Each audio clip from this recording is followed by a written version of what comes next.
இப்போ பார்த்தீங்கன்னா லேடிஸ் வந்து தினசரி ஆதாரப்பூர்வமாக அதனுடைய செல்லுலேருந்து வீடியோ அனுப்பி எல்லா இதுக்கும் வந்து ஃபேஸ்புக் மூலிமா அனுப்புது.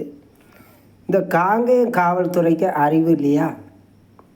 ஏன் அவனுக்கு மூளையே இல்லையா? ஏயா பதவியில் இருக்கிற? ஒரு எங்கேயோ இருந்து ஒரு பஸ் நடத்துகிற வந்து காவல்துறையிட்ட வந்து பணம் கேட்டதுக்கு அந்த ஆள் கொடுக்கல.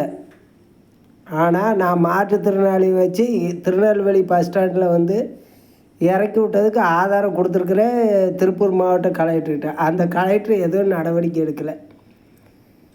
இது வந்து காவல்துறைங்கிறது வந்து எனக்கு மனசு வேதனையாக இருக்குது. நாங்கள் பல முறை கூறிட்டோம்.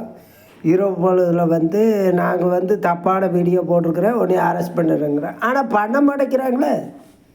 இந்த காவல்துறை எங்கே போகுது? ஆதாரபூர்வமாக என்னுடைய லேடிஸ் வந்து நான் ஆம்பளை இல்லாதப்போ வந்து எடுத்து ஆதாரபூர்வமாக ஒருத்தர் சட்டை இல்லாமல் போகிறேன் எம்பட வீட்டு முன்னாடி. இதுக்கு அந்த பக்கம் தடை இல்லை அவனுக்கு. இது அறிவு இல்லையா? இது ஏன் முதலமைச்சருக்கு இந்த வீடியோ போகாதா? நான் அந்த ஆள்கிட்ட வந்து பல முறை வந்து சொல்லியிருக்கிறேன். மனசு வேதனையாக இருக்குது இந்த காவல்துறைங்கிற வந்து.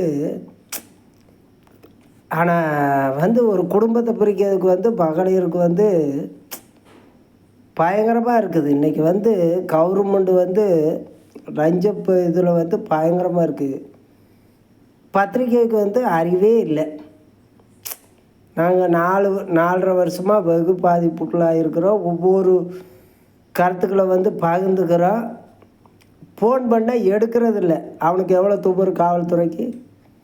ஒரு லேடிஸ் வந்து இவ்வளோ கண்ணீர் வடிக்குது. எப்பட வீட்டு முன்னாடி எதுக்கு அந்த பக்கம் தடம் இல்லை? நீதிபதிக்கு பல துமுறு. ஏன் நாங்களாம் கேட்குற ஆள்ன்ட்டு நினச்சிட்டு இருக்கிறாங்களா இந்த காவல்துறைகளில்? நீ போலியான பத்திரத்தை வந்து பதிவு பண்ணுவீங்க. வெளியூர்காரன் வந்து என்ன வேணாலும் பண்ண முடியுமா? நான் வந்து ரயிலில் சூசைட் பண்ண முடியுமா? பஸ்ஸில் அடிப்பட முடியுமா? நீங்களாம் வந்து கவர்மெண்ட்டு இல்லைங்க, சாத்திட்டு போயிருங்க. நாங்களாம் வந்து எப்படியோ பொழைச்சிக்குவோம். பங்கெல்லாம் சாத்துங்க. நான் வந்து ஆர்டிஓ ஆஃபீஸெல்லாம் வேண்டாங்க. வயிறெல்லாம் எரியுது. ஒழுங்காக வந்து நடவடிக்கை எடுத்து இந்த கேஸ் வந்து முன் வரல அப்படின்னா இங்கே எவனுமே இருக்க வேண்டாம். கவர்மெண்ட் அதிகாரி எவனும் இருக்க வேண்டாம். நீ தூக்கில் போடுங்க, நான் பார்த்துக்கிறேன் மற்றதை. உங்களுக்கு திறமை இருந்தால் நீ பஸ் ஸ்டாண்டில் ரோட்டில் விட்டு சுடுங்க. ஏன் நீங்கள் காவல்துறையை கவர்மெண்ட்டை இது பண்ணுறீங்க? எனக்கு மனசு வேதனையாக இருக்குது. காவல்துறை வந்து அகற்ற வேண்டும் முழுமையாக.